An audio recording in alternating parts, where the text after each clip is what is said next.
Movie की शुरुआत एक छोटे से लड़के से होती है जिसका नाम डिक्की है।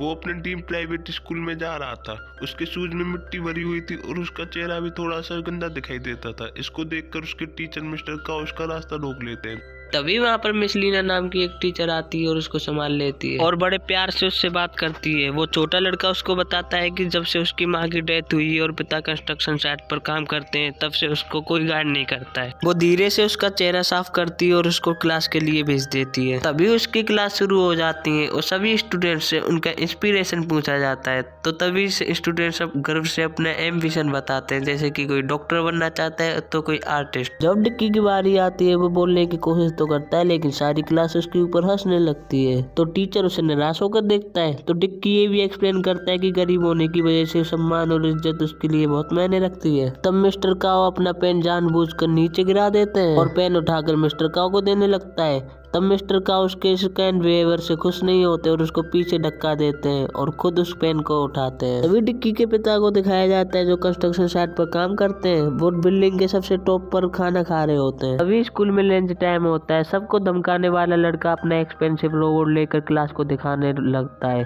तभी वहाँ पर डिक्की आता है। वो लड़का उसको धक्का देता है और उसको वहाँ से भगा देता है। वो लड़का अपने दोस्तों के साथ मिलकर एक मोटी लड़की को परेशान करने लगता है। तभी वहाँ पर डिक्की आता है और उस मोटी लड़की को बचा लेता है। तभी वहाँ पर कंस्ट्रक्शन साइट को दिखाया जाता है जहाँ पर बहुत भारी काम चल रहा था। बॉस नोटिस करते हैं कि डिक्की के पापा यानी धीर पर काम नहीं हो रहा होता है। वो उसको धक्का देते हैं और वहाँ से जाने के लिए कहते हैं, लेकिन वो जॉब करना चाहता था ताकि वो अपने बेटे को इलेक्ट्रिक फैन गिफ्ट कर सके।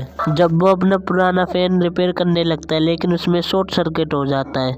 वो अपने बेटे को बताता है कि इस फैन की हमको कोई जरूरत नहीं। वो अपने बेटे के चेहरे पर खुशी लाने की कोशिश कर रहा होता है।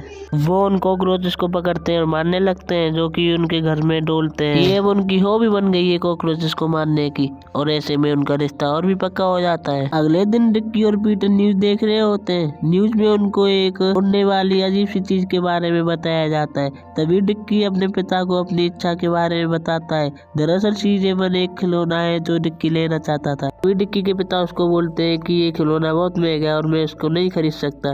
तभी डिक्की रोने लगता है और वहाँ से बाहर भागने लगता है। कुछ देर बाद मिस ली डिक्की को समझाती है कि उसको अपने पिता के हिसाब से चलना चाहिए और उनकी हर बात माननी चाहिए। आधी रात को मिस्टर डियर किसी अनजानी जगह पर जाता है जहाँ पर टूटा हुआ सामान बेचा जाता था। वो वहाँ से एक बॉल उठा लेता है। तभी वो देखता है कि वहाँ पर कोई मिस्टीरियस चीज उड़ रही है। वो टेलीविजन की ओर देखता है और चौंक जाता है क्योंकि वो चीज बाकी डिवाइसेस को भी ऑन कर रही थी। वो बॉल को लेकर अपने घर आ जाता है ताकि उस बॉल को अपने बेटे को दे सके। लेकिन डिक्की को याद आ जाता है कि उसको मॉल में कितना शर्मिंदा होना पड़ा था। वो इधर उधर घूमने लगता है। तभी उसको एक बॉल दिखाई देती है। अगले दिन बड़ा एक्साइटेड होकर वो अपने फ्रेंड्स को ये बॉल दिखाने ले जाता है। तभी वहाँ पर जॉन आ जाता है और उसको बुली करने लगता है और उसकी चीजों को चेक करने लगता है। डिक्की अपनी चीजों के लिए जॉन से लड़ाई करने लगता है। तभी जॉन अपने एक दोस्त को बुलाता है जिसका नाम स्क्रू ड्राइवर। वो बहुत बड़ा और ताकतवर था। वो जानता था कि वो इतने बड़े लड़के से लड़ाई नहीं कर सकता था। डिक्की उसके सामने प्यारी से स्माइल करता है लेकिन वो स्क्रू ड्राइवर नाम का लड़का उसके हाथ को पकड़ता है और फुल दम से दूर फेंक देता है। उसके पिता उसके चेहरे की चोट को देखकर बड़ा ही गुस्सा होते हैं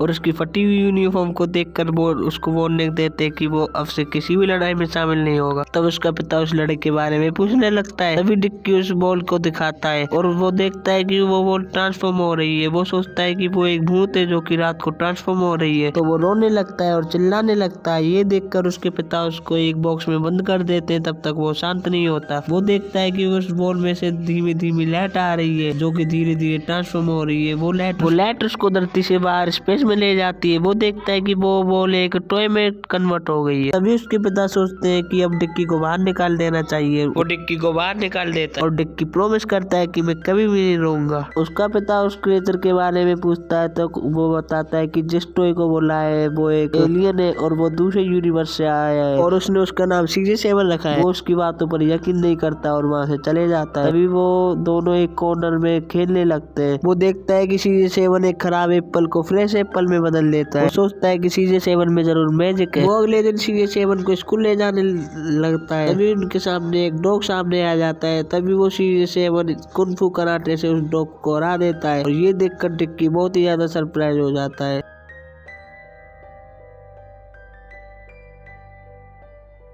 और सब्सक्राइब करना मत भूलना।